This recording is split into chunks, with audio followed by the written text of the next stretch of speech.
Side खबरों के लिए सब्सक्राइब करें फ्लेम मीडिया और उसके बाद बेल आइकन को प्रेस करें ताकि सबसे पहले आपको मिले एक्सक्लूसिव खबरें।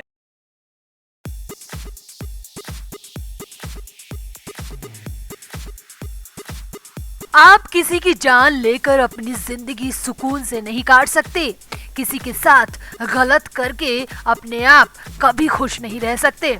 और ऐसा ही कुछ रिया चक्रवर्ती के साथ हो रहा है।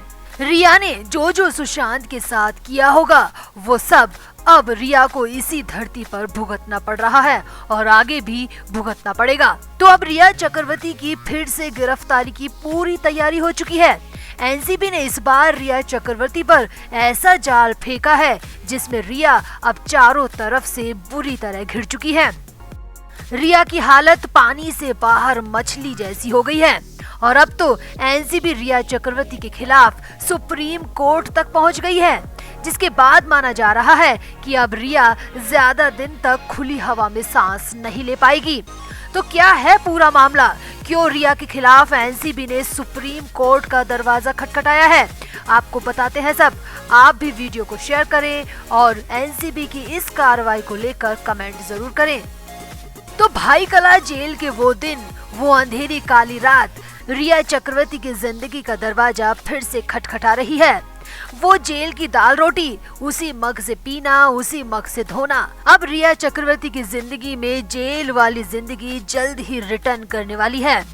तो 100 चूहे खाकर बिल्ली हज को नहीं जा सकती और एनसीबी तो रिया चक्रवर्ती के पीछे इतना बुरी तरह पड़ गई है कि रिया की अब तमाम जिंदगी जेल में कटना तय हो गया है। तो जो रिया चक्रवर्ती खुद को अब तक पाक साफ बताती रही थी, उस रिया की पोल तो एनसीबी खोल रही है। हाल ही में दाखिल की गई एनसीबी की चार्जशीट में रिया चक्रवर्ती 33 आरोपियों में से आरोपी नंबर 10 है। ड्रग केस में रिया चक्रवर्ती 1 महीना जेल में भी काट चुकी है। हालांकि 1 महीने बाद रिया को जमानत मिल गई थी और फिर रिया को लगा कि एक बार जमानत मिल गई तो अब उसका कोई कुछ नहीं बिगाड़ सकता। मगर रिया चक्रवर्ती की ये गलतफहमी थी, क्योंकि रिया चक्रवर्ती शायद नारकोटिक्स अफसरों को नहीं जानती हैं।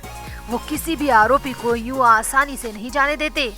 तो अब खबर ये है कि एनसीबी रिया चक्रवर्ती के खिलाफ सुप्रीम कोर्ट पहुंच गई है। खुद को सुशांत सिंह राजपूत की गर्लफ्रेंड कहने वाली रिया चक्रवर्ती की जमानत को नारकोटिक्स कंट्रोल ब्यूरो ने सुप्रीम कोर्ट में चुनौती दी है। सुप्रीम कोर्ट यानी कि हिंदुस्तान की सबसे बड़ी अदालत में एनसीबी ने रिया चक्रवर्ती की जमानत को चुनौती दी है।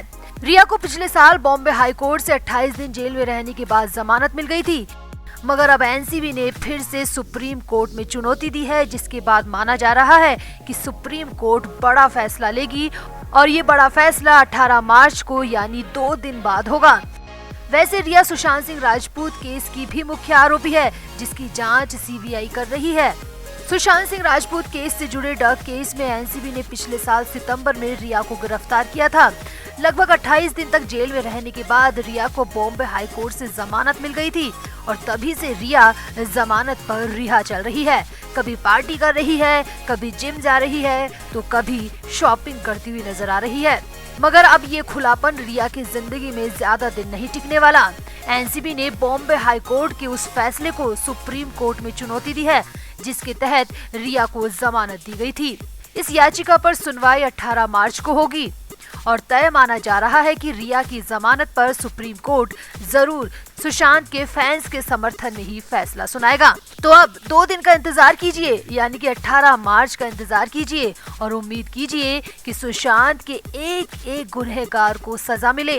फिलहाल तो उम्मीद ये भी कीजिए कि सुप्रीम कोर्ट रिया की जमानत को खारिज कर दे और रिया फिर से मुंबई की भाई कला जेल में बंद कर दी जाए। तो एनसीबी की इस कार्रवाई पर आपका क्या कहना है? कमेंट जरूर करें और वीडियो को भी शेयर करें।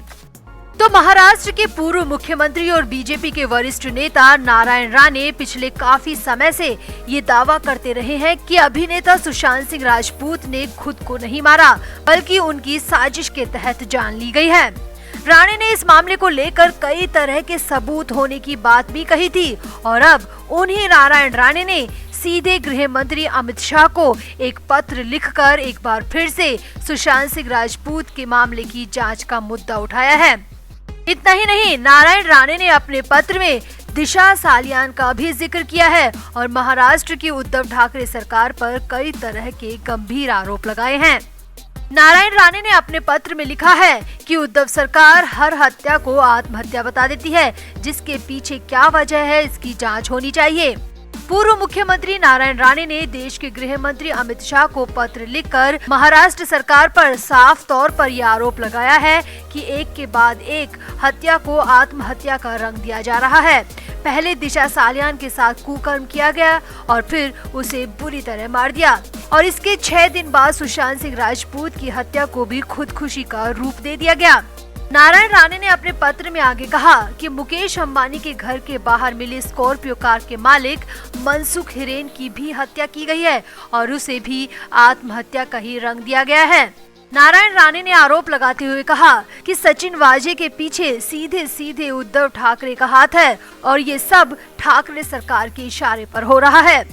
राणे की माने तो चाहे सुशांत सिंह राजपूत का मामला हो या फिर दिशा सालियान का या फिर ये नया मामला मनसुख हिरेन का, तीनों ही मामले मिस्टीरियस मौत के हैं और ये तीनों ही मामले साफ तौर पर साजिश के तहत की गई हत्या है और इन तीनों को ही आत्महत्या का रूप दिया गया है। इतना ही नहीं, नारायण राणे ने गृह मंत्री को लिखे अपने पत्र में महाराष्ट्र में राष्ट्रपति शासन लगाने की मांग की है। नारायण राणे ने पत्रकारों को संबोधित करते हुए कहा कि महाराष्ट्र में सुरक्षा व्यवस्था पूरी तरह चौपट हो गई है। राज्य में महिलाएं सुरक्षित नहीं हैं, आम आदमी भी सुरक्षित नहीं है, सुशांत जैसा सुपरस्टार भी सुरक्षित नहीं था। इस बात को लेकर नारायण राणे ने अमित शाह को पत्र लिखा है कि अब राज्य में राष्ट्रपति शासन लगाया जाना बेहद जरूरी है।